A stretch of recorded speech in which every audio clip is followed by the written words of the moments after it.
Hey friends, welcome back to Easy English with Podcast, the podcast for learners who want to speak English with more confidence and joy. I'm Chowdhury, and I'm here to help you speak English more naturally, step by step, day by day. In this episode, I will speak only using past tense and present perfect tense. I'm going to talk about my own life. I started working when I was quite young. My first job was in a small coffee shop. It was near my school. I cleaned tables, I made simple drinks, and I talked to customers. I only worked there for 6 months, but it taught me a lot about life. When I finished university, I looked for something more serious. I went to several interviews. Finally, I found a job teaching English in a language center.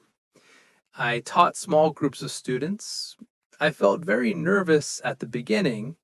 My first lesson was a disaster. It was very bad. I forgot half of my plan, and the students looked confused. But after a few weeks, I became more confident. I understood that teaching was something I really loved. Over the next few years, I worked in 3 different schools. I moved to a bigger city. I met students from many different countries. I taught children, teenagers, and adults. I designed new lesson plans and created my own materials. I organized speaking clubs. I ran conversation classes on weekends. Every class taught me something new about communication and culture. I have learned a lot about my students. They have told me about their goals and their challenges. They have taught me about their cultures and traditions. Because of them, I have become not just a better teacher, but also a better person. Teaching has given me many beautiful memories. I have watched students grow and change. I have seen shy people become confident speakers. I have read hundreds of messages from people who say English has changed their lives. Those messages always make me smile. Now, I want to talk about my travel stories. Travel has played a big part in my life. My first trip abroad was to France. I was 19. I went with a friend from school. We took a night train to Paris. We stayed in a cheap hotel. We visited museums. We walked by the river. That trip opened my eyes to the beauty of travel. 2 years later, I spent 3 weeks in Spain. I studied Spanish and lived with a host family. They taught me how to cook Spanish food. They introduced me to their friends. I danced at local festivals. I watched football matches in small bars. I loved every moment. In 2015, I flew to Japan for the first time. I spent almost a month there. I walked through quiet temples. I climbed Mount Fuji. And even though it was hard, I felt proud. Over the years, I have visited more than 30 countries. I have stood under the northern lights in Iceland. I have watched the sunrise in a desert.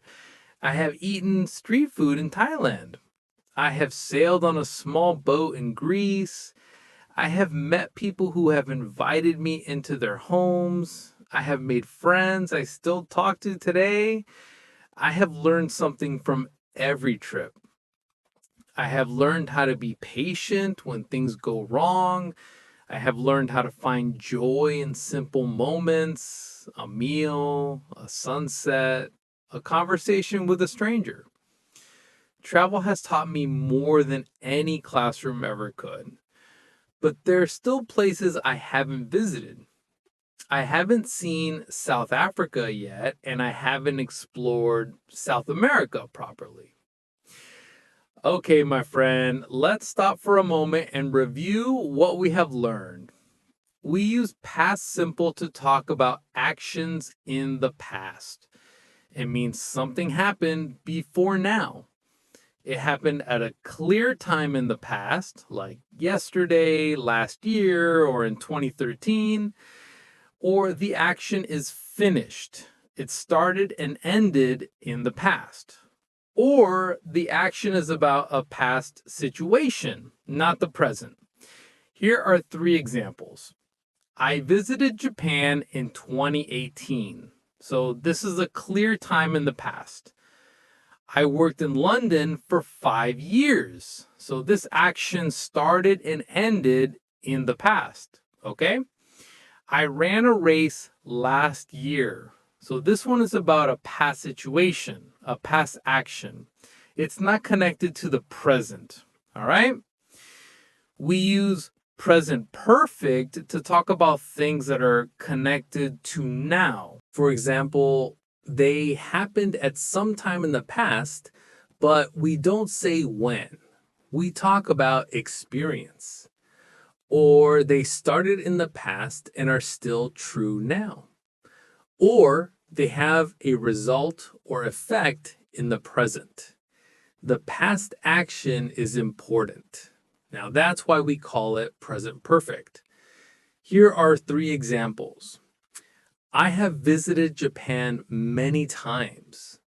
So this has happened at some point in the past, but we don't say when. I'm just talking about experience. I have visited Japan many times. Or I have worked as a teacher for 15 years.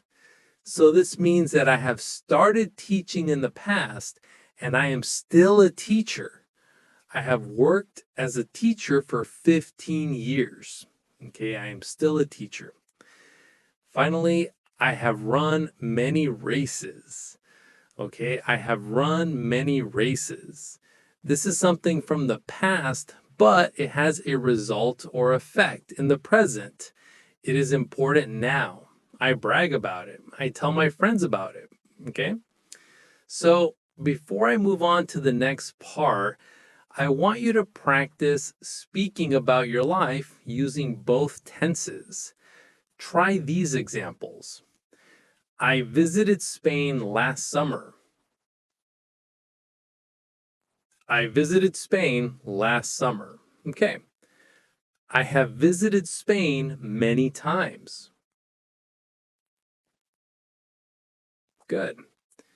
I started my job in 2023. Perfect. I have worked here for 5 years. Very good. I ate sushi in Japan. Great. And finally, I have eaten sushi before. Great. You can practice these two tenses talking about yourself.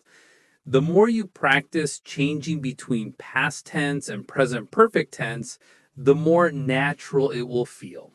Okay? Now, I want to talk about my health and lifestyle.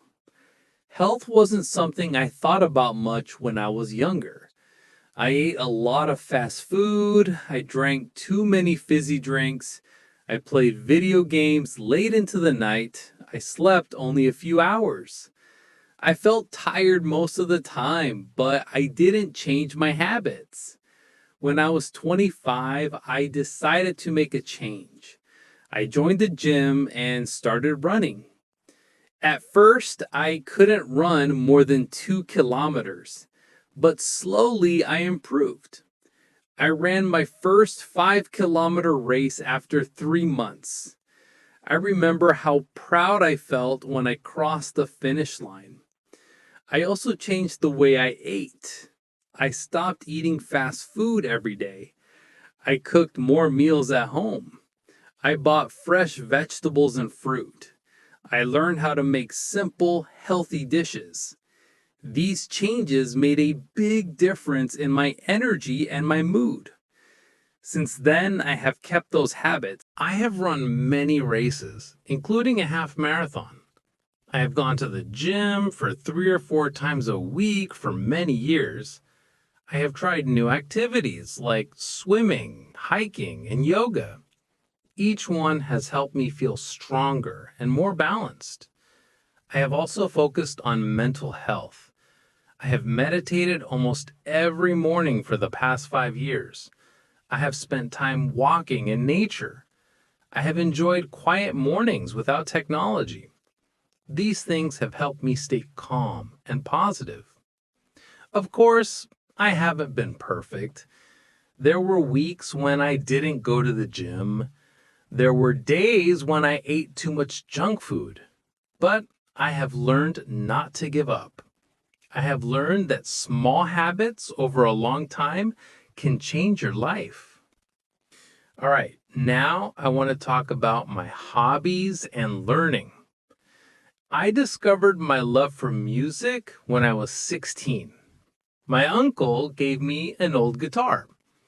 I practiced every evening after school. My fingers hurt, but I kept playing. After a year, I could play a few songs, and I felt proud of myself. During university, I joined a small band. We played at student parties and local cafes. It was exciting. I learned a lot about teamwork and creativity. After university, life became busy. I stopped playing for a few years, but in recent years, I have played again.